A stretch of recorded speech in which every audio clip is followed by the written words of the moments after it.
Барлықтарыңызға қайырлы күн. Менің есімім Нұрхат. Және де мен Қазақстан Республикасының Қызыл жарты ай қоғамының өкілі болып табыламын. Біз сіздермен бүгінгі дәрісімізде COVID-19-ға әсер ету, я болмаса коронавирустық инфекцияға әсер ету мәселесінің тақырыбын қозғайтын боламыз. Аталған проект ол халықаралық Қызыл жарты ай және Қызыл крест қоғамымен, сонымен қатар USAID қоғамының қолдауымен қазіргі таңда іске асырылып жатыр.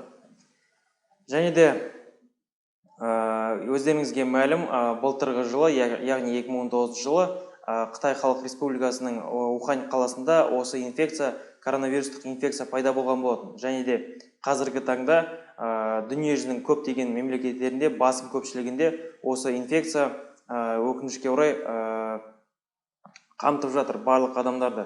Сәйкесінше оның салдарынан көптеген адамдар ауырып жатыр, және де қайтыс болған адамдардың сандары да аз емес, өкінішке орай. Және де біздің қоғаммен дүниежүзілік денсаулық сақтау ұйымының үлесімен және де осындай іс-шараларды қолдайтын мекемелердің қолдауымен қазіргі таңда осындай халыққа нұсқама жүргізу іс-шаралары өткізіліп жатыр. Солардың бірі біздің тақырыбымыз, дәрісіміз болып табылады. Сонымен, коронавирус дегеніміз не? Ең алдымен, коронавирустар дегеніміз бұл жануарлар мен адамдардың арасында кең таралған вирустық инфекцияның қоздырғыштары болып табылады. Жаңа коронавирус инфекциясы КВИ, я болмаса COVID-19, оның шартты белгісі соңғы табылған коронавируспен қоздырылған инфекциялық ауру болып табылады. Және де оның таралу жолдары бұл жұқтырған адамнан түшкіргенде, я болмаса жөтелгенде және сөйлескенде, сонымен қатар вирус жұқтырған адаммен амандасып, құшақтасып, тікелей байланыс жасаған кезде, сонымен қатар жұқтырған адам түшкіргенде немесе жөтелгенде вирус енген кез келген жердің беті, я болмаса заттың бетіне қолды тигізу арқылы, я болмаса өзіңізбен сол зат арқылы жанасқан кезде, сонымен қатар ластанған тамақ, я болмаса су арқылы олар тарап жатыр, өкінішке орай. Және де оның жұқтыру факторлары болып, ол ауа, тамақ және тұрмыстық заттар болып табылады. Оның шартты белгілері, яғни осы аурудың белгілері болып, ол жоғарғы дене температурасы, жөтел, ауыр тыныс алу, әлсіздік, бастың ауруы, бұлшықеттердің ауруы, жүрек айнуы, құсу және де диарея болып табылады. Егер де ауыр жағдайларда инфекция пневмонияға, я болмаса өткір респираторлық синдромға, я болмаса бүйрек жеткіліксіздігіне, және де кейбір жағдайларда өкінішке орай тіпті науқастың өліміне дейін алып келуі мүмкін. Егер де сізде осы жоғарыда айтылып кеткен симптомдар, яғни белгілер болып жатса, сіз қайда бару керексіз? Я болмаса қайда қоңырау шалу керексіз? Қоңырау шала аласыз.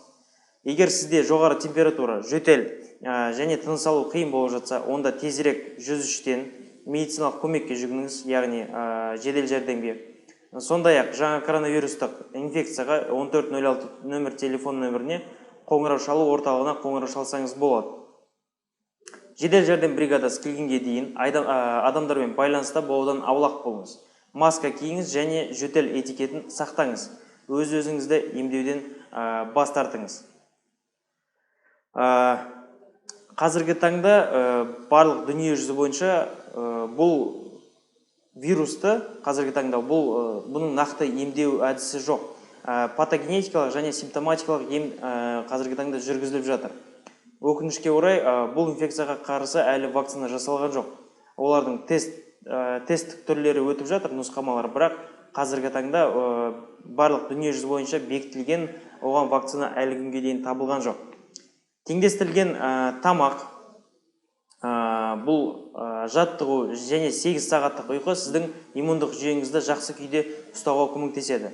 Яғни осы айтылған соңғы біздің сөйлемдеріміз бұл, яғни именно дәл осы COVID-19-ды емдеуге бірден бір көмекші болып табылатын осылар болып табылады. Осы ковидтен, я болмаса коронавирустық инфекцияны қалай қорғануға болады, өз-өзімізді қалай қорғау болады? Ең біріншіден бізге өте жиі қолымызды жуу керек, қолымызды таза ұстау керек. Себебі ең бірінші заттармен, адамдармен жанасатын, тиетін зат, дене мүшеміз, ол ең бірінші қолымыз. Біз мысал ретінде жаңағы көлік ішінде келе жатып, автобустарда, я болмаса поездарда, тікұшақтарда, ұшақтарда жүрген кезде де көп жерде қолымызбен ұстаймыз. Құлап қалмас үшін сүйенеміз, ұстап тұрамыз мысал үшін. Және де көп 90% ол бізде қолымыз болып табылады. Қолымыз көп жерге тиеді. Сол себептен ең жиі жуатын дене мүшеміз ол қол болып табылады. Қолымызды кем дегенде 20 секунд ішінде сабынмен жиі және мұқият жууымыз керек. Я болмаса спиртке негізделген сұйықтықтармен қолымызды жуып тұруымыз керек. Әсіресе жөтелгеннен кейін, түшкіргенде, науқас адамдарға қараған кезде, ас дайындаудың алдында, ас дайындаудың кезінде және де ас дайындау болғаннан кейін міндетті түрде қолымызды жууымыз керек. Ас ішерге дейін, кез келген қоғамдық орындарға барғаннан кейін, дәретханадан соң, қол былғанған кезде, сонымен қатар жануарлармен және олардың қалдықтарын ұстаған кезде міндетті түрде қолымызды сабынмен жуып, жаңағы спиртпен жасалған сұйықтармен қолдарымызды өңдеуіміз керек. Сондай-ақ кез келген ортада қолыңызды тазарту үшін қолыңызға зарарсыздандырған құралын алып жүріңіз. Антисептик дейміз ғой. Мынадай кіші флакондарын өзіміздің қалтамызда болу шарт екен қазіргі таңда. Келесі суретте сіздер қолдың қалай жуу тәртібін көріп отырсыздар. Сұйық сабынды алып, қолымызға оны алақанымызға салып, жан-жақты саусақтардың арасын қайта-қайта еселеп, қолымызды айқастырып алақандарымызбен жуу керек. Бас бармақты бөлек-бөлек, жеке-жеке әр саусағымызды жуу осы жерде үлгі ретінде көрсетілген екен. Әрі қарай, ковидтен қалай қорғануға болады? Екінші, мүмкін болса, адамдар көп шоғырланған жерлерге барудан аулақ болыңыз. Егер сіз көп шоғырланған жерлерге, соның ішінде қоғамдық көліктерге баруыңыз керек болса, бетперде киіп, яғни маска, беткейлер мен заттарды мүмкіндігінше азайтыңыз. Жөтелетін немесе түшкіретін адамдардан кем дегенде 2 метр алыс қашықтықта тұрыңыз. Үшінші, ауызға, мұрынға немесе көзге жуылмаған қолмен қолыңызды тигізбеңіз. Қайталап айта кетейін, қол ең біріншіден бізге көп жанасатын дене мүшесі болып табылғандықтан, көзімізге, мұрнымызға және де аузымызға тиюден, қолымызды жумай тұрып, тигізуден бас тартуымыз керек. Жөтелгенде және түшкіргенде аузыңыз бен мұрныңызды жауып тұратындай майлықтарды қолданыңыз. Пайдаланылған матаны дереу жабық қоқыс жәшігіне тастаңыз және қолыңызды мұқият жуыңыз. Егер майлықтар сізге қол жетімді болмаса, алақанды пайдаланудан аулақ болыңыз. Түшкіргенде және жөтелгенде мұрын мен ауызды жауып тұратын шынтақ буынның көмегімен жасауымыз керек. Яғни бұлай емес, түшкіргенде я болмаса жөтелгенде аузымызды я болмаса мұрнымызды қолымызбен жабуға болмайды. Себебі біз басқа заттарды ұстаймыз, мысалы үшін. Сәйкесінше оны ол жерден қайтадан сол инфекция жұғуы мүмкін. Соған жол бермес үшін біз міндетті түрде жөтелгенде я болмаса түшкіргенде шынтақтық буынымен осылай жабуымыз керек. Келесі. Суық немесе тұмауға ұқсас белгілері бар адамдармен қорғалмаған байланыста болудан аулақ болыңыз. Яғни тұмау мен жаңағы коронавирустық инфекцияның симптомдары, яғни белгілері ұқсас болғандықтан, сіз білмейсіз ғой, ода тұмау ба, я болмаса коронавирустық инфекция ма. Сол себепті ондай адамдардан, ондай тұлғалардан алыс болу керек. Ары қарай, тазалықты сақтаңыз. Күн сайын жиі ұстайтын беттерді, үстелдер, есік тұтқалары, жарық сөндіргіштер, телефондар, пернетақталар, дәретханалар, крандар, раковиналар және тағы басқалар дезинфекциялаушы заттармен тұрмыстық химия орамдағы өндірушінің нұсқауларына сәйкес сүртіңіз. Яғни күнделікті, мысалы үшін, сіз үйіңіз таза болғанмен, сіз сыртқа шығып келгеннен кейін ол инфекцияны үйге кіргізуіңіз мүмкін. Сол себепті ары қарай оған бой алдырмас үшін кіргеннен кейін міндетті түрде жиі болған әрине дұрыс, үйіңізде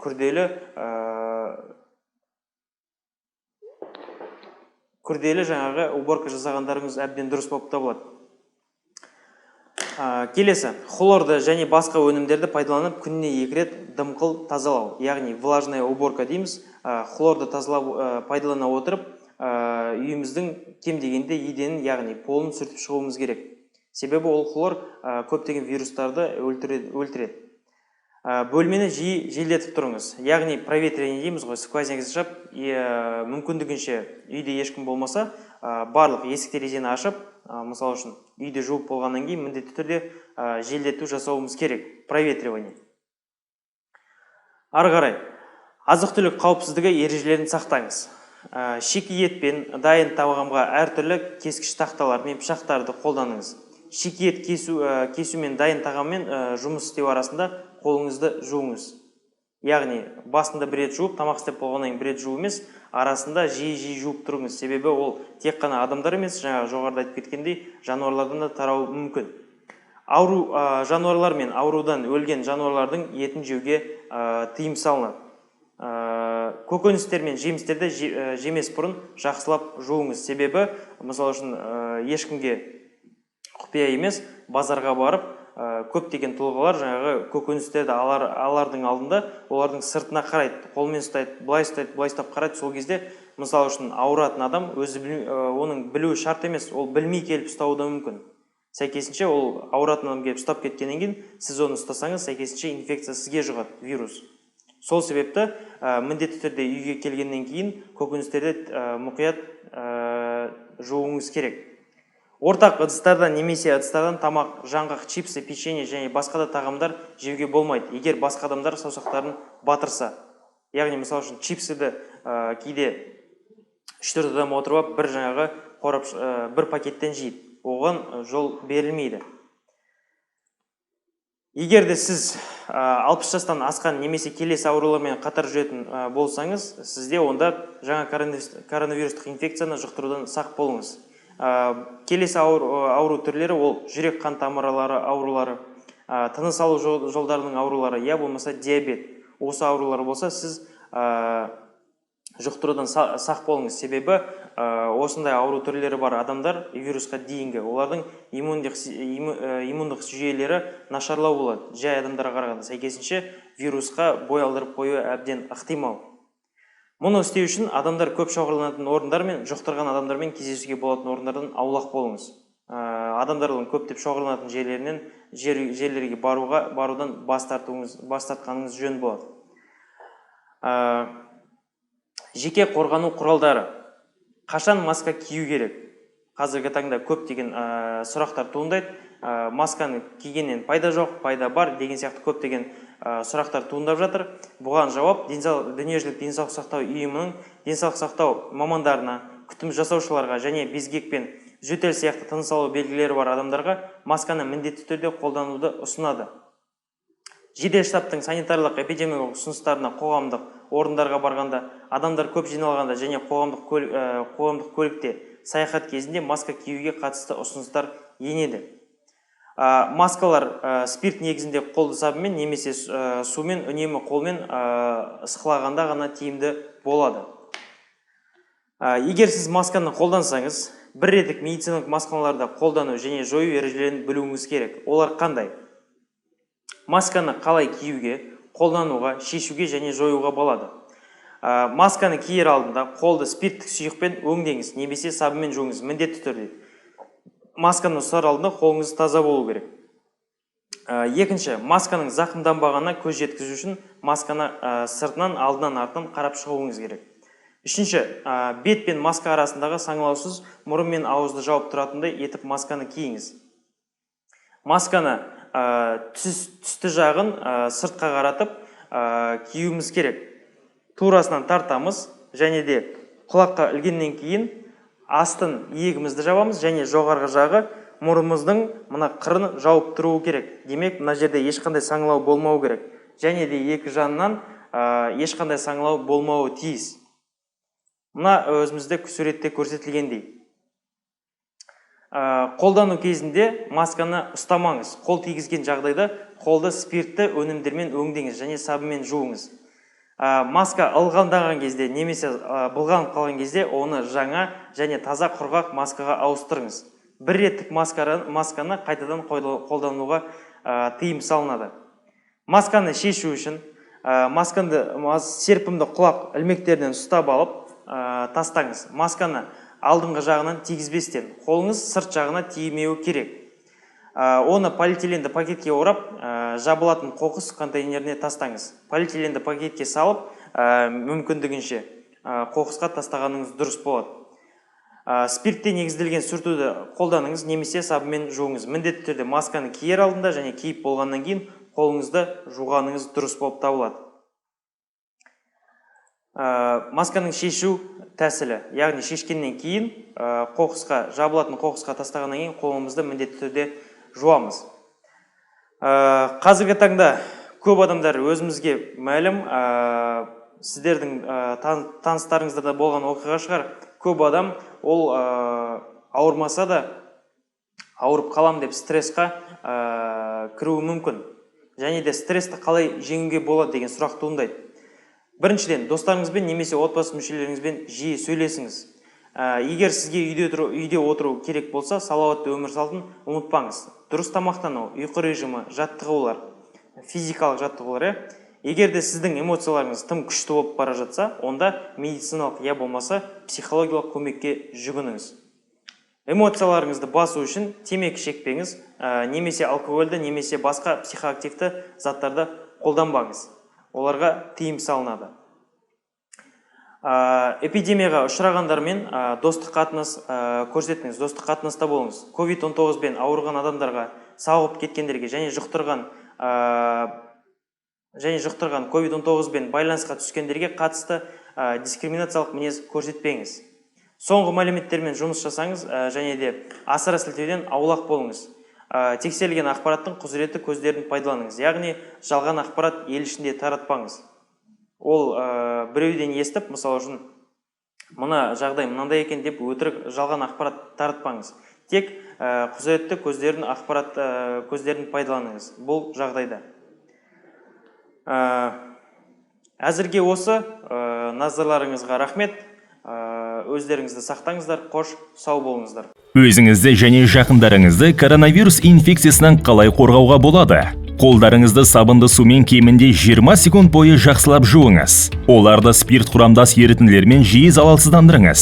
Жуылмаған қолдарыңыз бен аузыңызды, мұрныңызды немесе көзіңізді ұстамаңыз. Адамдар көп жиналатын орындарға бармаңыз. Қоғамдық орындарда міндетті түрде маска киіңіз. Кемінде 2 метр қашықтықты сақтаңыз. Есіңізде сақтаңыз. Айналадағылардың денсаулығы мен өмірі сізге байланысты. Жөтелу мен түшкіру кезінде аузы мұрныңызды майлықпен жабыңыз. Қолданылған майлықты бірден жабық қоқыс жәшігіне тастаңыз және қолдарыңызды жақсылап сабындап жуыңыз. Сізде майлықтар болмаса, аузы мұрныңызды шынтағыңызбен жабыңыз. Күн сайын жиі жанасатын беттерді залалсыздандыру құралдарымен сүртіңіз. Үй-жайды жиі желдетіңіз. Ылғалды тазалау әрекетін үнемі орындаңыз. Коронавирус инфекциясының кең тараған белгілері: жоғары дене температурасы, құрғақ жөтел, тыныстың тарылуы, сиректеу, дәм мен иіс сезімдерінің жоғалуы, буындар мен бұлшықеттердің ауырсынуы, мұрын бітелуі, бас ауруы, тамақ ауруы, іш өту.